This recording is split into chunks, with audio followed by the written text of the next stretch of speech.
Shalom Bapak Ibu Saudara. Judul firman Tuhan hari ini adalah Ingatlah Tuhan, jangan takabur. Ulangan 8 ayat 2 kembali kita baca bersama-sama. Ingatlah kepada seluruh perjalanan yang kau lakukan atas kehendak Tuhan Allahmu. Mengapa Tuhan selalu mau kita mengingat? Karena pada dasarnya manusia itu pelupa. Ada orang berkata, jangan seperti kacang. Pepatah berkata, jangan menjadi seperti kacang lupa kulit. Memang manusia itu gampang pelupa. Makanya ada lagu lupa syairnya. Lupa. Banyak orang selalu lupa. Dari mana Tuhan mengangkat dia. Banyak orang ketika dia sulit, ia sungguh-sungguh cari Tuhan. Tapi ketika sudah diberkati Tuhan, dia lupa Tuhan. Ketika dia muda, dia giat melayani Tuhan. Tapi ketika sudah punya suami, punya istri, punya anak, punya pekerjaan, punya usaha, sukses dalam banyak hal, ia menjadi lupa Tuhan. Mengabaikan Tuhan. Bahkan tidak ada waktu lagi untuk beribadah. Tidak ada lagi waktu untuk bersyukur kepada Tuhan. Tidak ada lagi waktu untuk berdoa bersama keluarganya. Tidak ada waktu lagi untuk membaca dan merenungkan firman. Tidak ada lagi waktu bahkan untuk ke gereja. Tidak ada lagi waktu untuk melayani apalagi. Bapak Ibu Saudara, Tuhan selalu mau kita mengingat. Dari mana Tuhan mengangkat kita. Supaya kita jangan takabur. Ketika kita sudah diberkati Tuhan. Ketika kita sudah berjalan begitu jauh dalam pemeliharaan dan kesetiaan Tuhan. Kita menjadi orang yang mengabaikan Tuhan. Nah Bapak Ibu Saudara, Tuhan berkata kepada kita hari ini. Ingatlah kepada seluruh perjalanan yang kau lakukan atas kehendak Tuhan Allahmu. Ada dua hal yang ingin saya sampaikan pada hari ini. Bagaimana kita mengingat Tuhan supaya kita jangan menjadi orang yang takabur, lupa daratan. Yang pertama, kita harus mengetahui bahwa bukan oleh kekuatanmu Anda memperoleh kekayaan dan kemuliaan. Ingat dari mana engkau diangkat oleh Tuhan. Kita semua lahir tidak ada apa-apanya. Kita tumbuh di dalam rumah tangga keluarga kita, orang tua kita dipelihara sedemikian rupa. Lalu kita sekolah, kuliah, punya keterampilan, punya keahlian. Kita bekerja, karir kita menanjak. Penghasilan yang sedikit, lama-lama bertambah banyak. Terus bertambah. Dan kadang-kadang ada orang atau banyak kali bahkan orang melupakan Tuhan ketika ia sudah sukses. Ketika ia sudah menikmati berkat Tuhan, hari Minggu dipakai malah untuk pergi rekreasi. Hari Minggu malah digunakan untuk arisan keluarga. Kenapa tidak mengutamakan Tuhan? Firman Tuhan sudah berkata dalam Matius 6:33, cari dahulu kerajaan Allah dan kebenarannya, maka semua ditambahkan kepadamu. Tuhan mau kita mengutamakan Dia.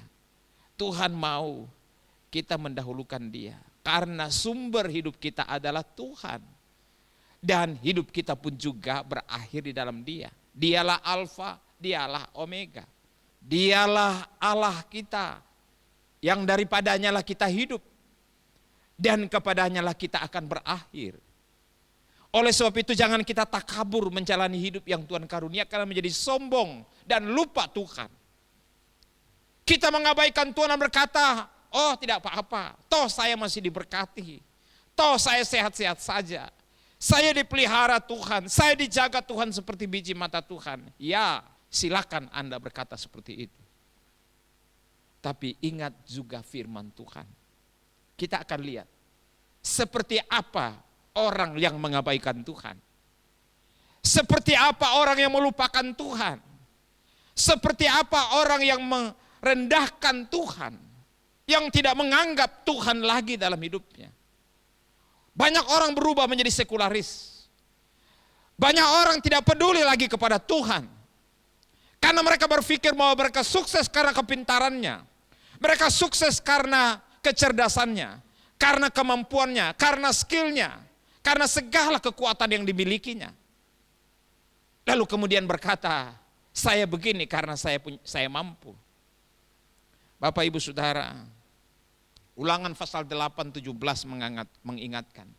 Maka janganlah kau katakan dalam hatimu, kekuasaanku dan kekuatan tanganku lah yang membuat aku memperoleh kekayaan ini. Mungkin saudara berkata, ya ini karena saya rajin bekerja.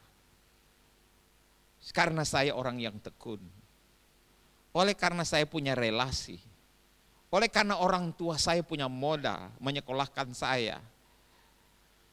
Dan oleh karena saya punya kemampuan, kecerdasan-kecerdasan dalam banyak hal.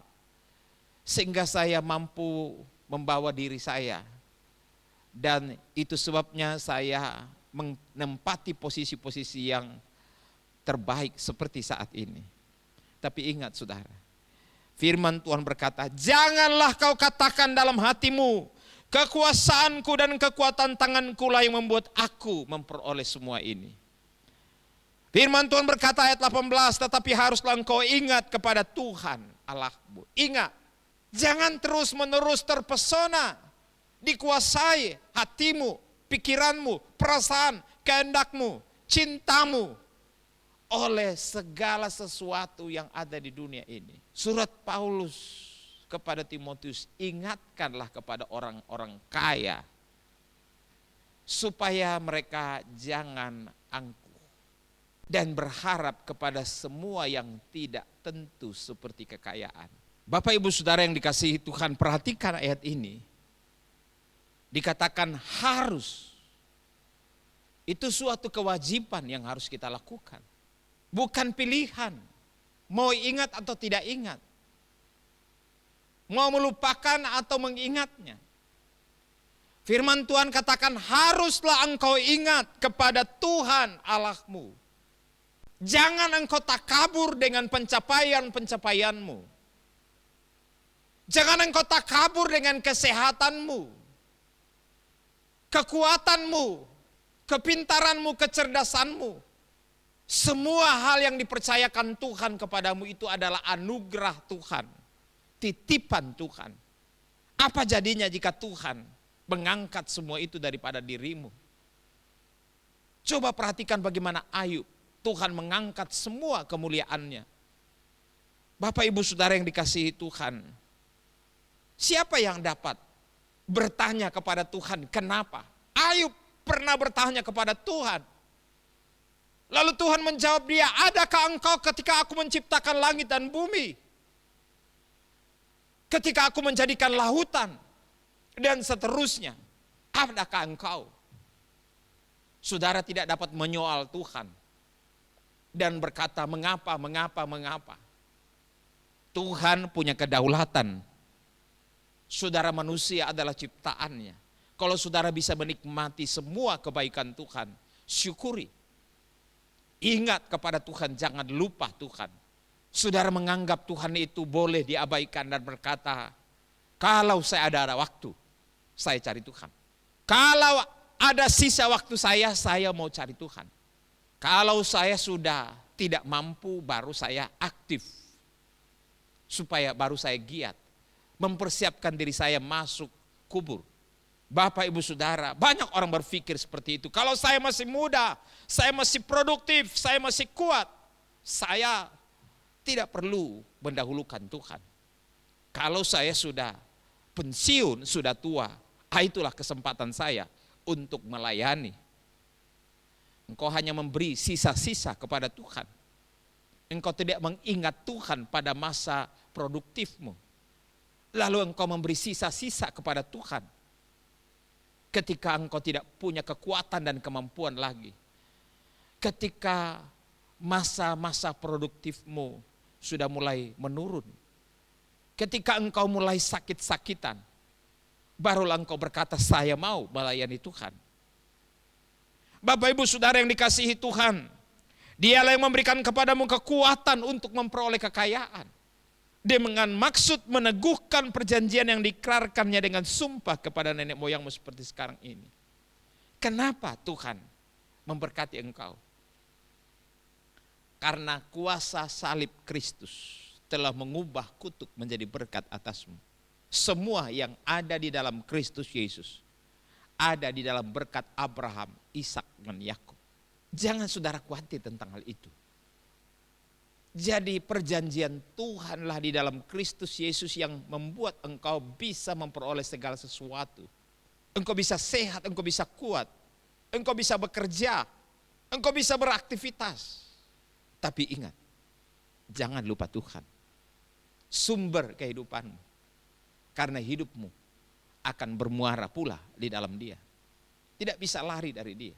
Jangan salah langkah, jangan takabur. Sehingga saudara, orang di sini berkata kabar-barra, saudara mengabaikan kesetiaan, kemurahan, kebaikan Tuhan. Kalau saudara punya kedudukan tinggi, dihormati, dipuji, ditaati orang, syukuri. Itu semua adalah anugerah Tuhan.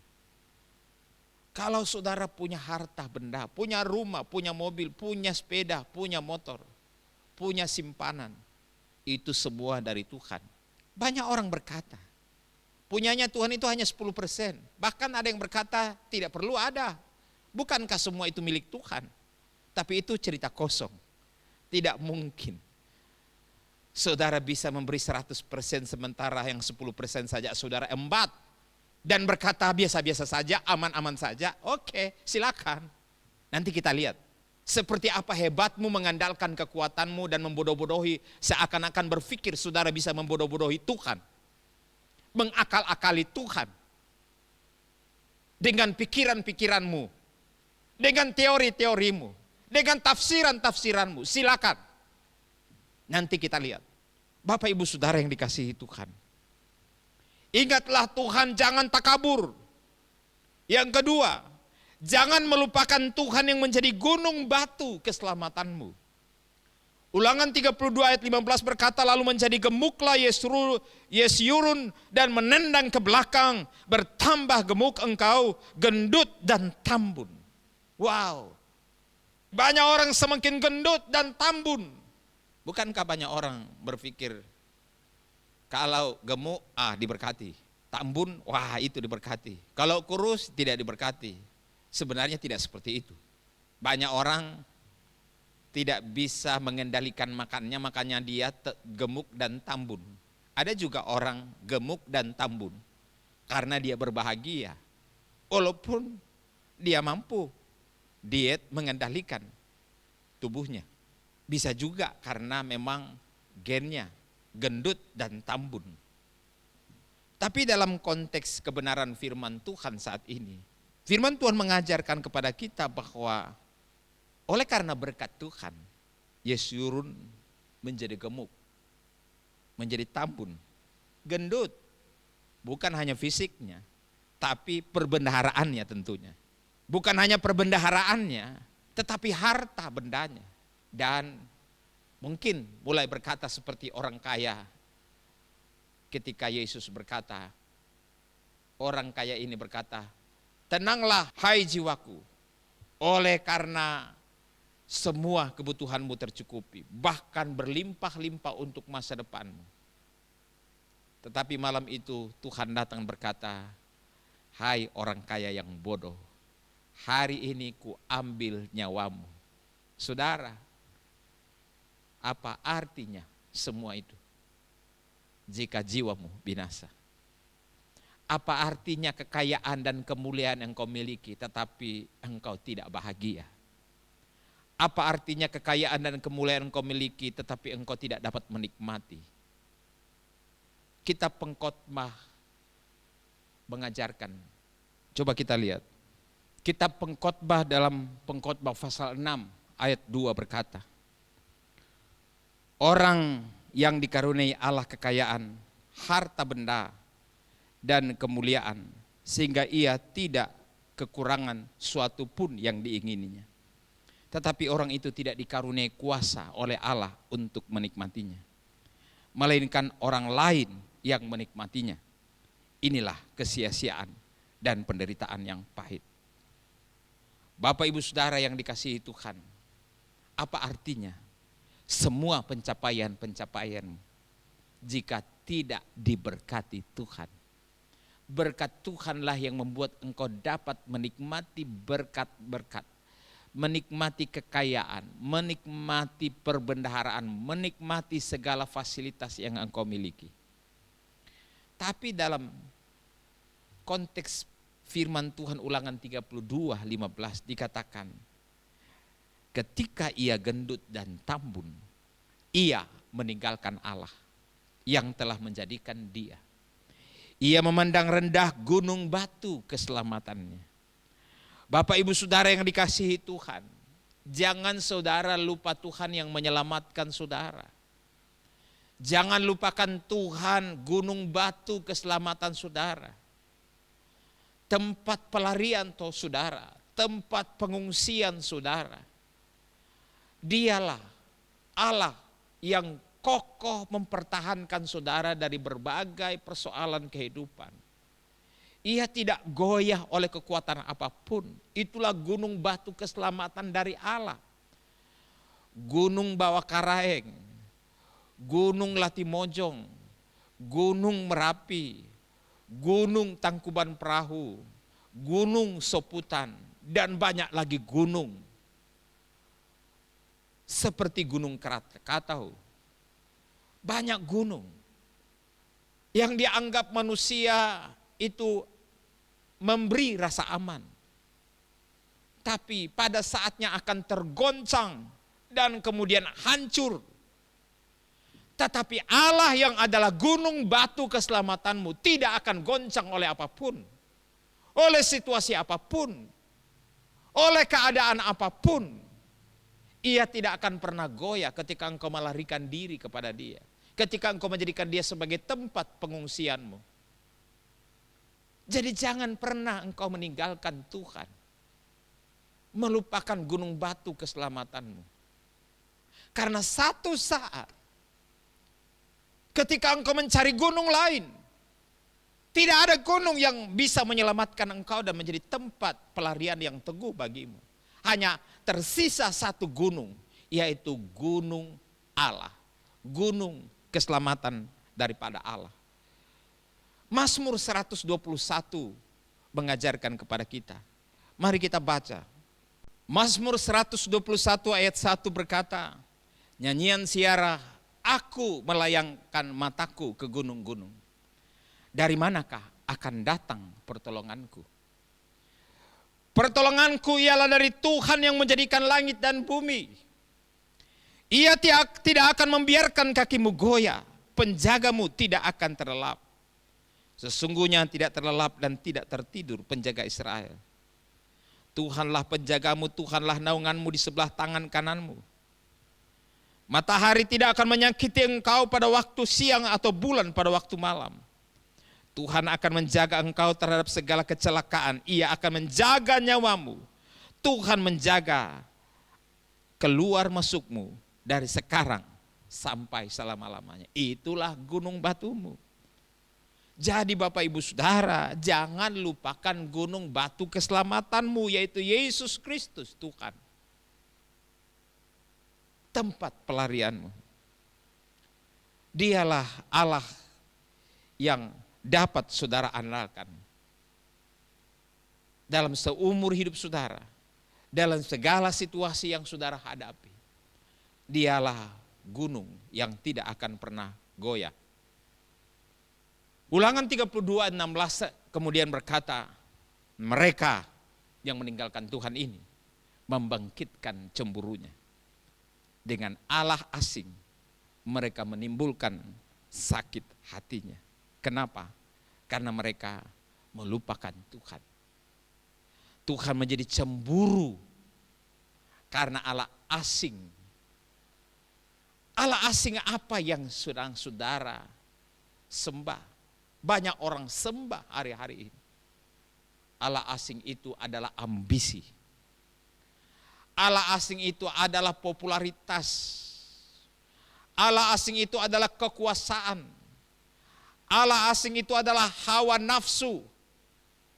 Allah asing itu adalah upaya-upaya untuk mencari kekuatan dan kemuliaan-kemuliaan di luar kemuliaan Tuhan dan kekuatan Tuhan. Yesaya memperingati dalam Yesaya 1 ayat 3. Lembu mengenal pemiliknya, tetapi Israel tidak. Keledai mengenal palungan yang disediakan tuannya, tetapi umatku tidak memahaminya. Terlalu banyak orang Kristen seperti itu. Lembu kenal siapa yang memberi dia makan. Dia tahu di mana palungannya. Keledai pun juga demikian. Seekor anjing, ketika engkau beri dia makan satu kali, dia tidak akan melupakan engkau seterusnya. Itu seekor anjing. Dia tahu siapa tuannya. Siapa yang memberi dia makan. Dia tahu tunduk takluk kepada tuannya. Bagaimana dengan saudara sebagai orang percaya? Saudara, seumur hidup saudara telah dipelihara dan diberkati oleh Tuhan. Apakah saudara masih ingat Tuhan? Apakah saudara masih peduli datang kepada Tuhan? Masih menghormati Tuhan? Atau saudara mulai macam-macam dan cerita kemari kesana kemari dan berkata begini dan begitu, mencari-cari alasan untuk tidak taat, mencari-cari alasan untuk tidak mencari Tuhan, mencari-cari alasan untuk tidak melayani Tuhan, mencari-cari alasan untuk tidak berpusat kepada Tuhan sebagai sumber kehidupanmu. Terlalu banyak alasan bagi banyak orang untuk mengabaikan Tuhan. Itu sebabnya Yesus berkata, pada akhir zaman banyak yang terpanggil, sedikit yang terpilih. Akan banyak orang yang undur daripada imannya. Kenapa? Karena ia tidak tertanam dengan benar di dalam pokok anggur yang benar. Bapak Ibu Saudara, saya menyimpulkan bahwa kita tidak bisa keluar dari dia. Roma 11 ayat 36 berkata, segala sesuatu ada di dalam dia. Sumber-sumber dari dia. Terjadi oleh karena dia. Dan kepada dialah semuanya. Bagi dialah semua kemuliaan dan kehormatan. Di luar daripada itu adalah kegagalan dan kesia-siaan. Apa yang saudara cari? Apa gunanya saudara memperoleh segala sesuatu tetapi jiwamu binasa? Supaya jiwamu tidak binasa dan tetap saudara diberkati di dunia sampai ke akhirat. Dari dalam dunia sampai ke dalam kekekalan. Carilah Tuhan. Jangan lupakan Tuhan. Jangan tinggalkan Tuhan. Bahkan semakin giatlah mencari Tuhan menjelang hari Tuhan mendekat. Supaya saudara tertanam, semakin tertanam. Dan saudara akan semakin berbuah lebat. Tuhan memberkati. Amin.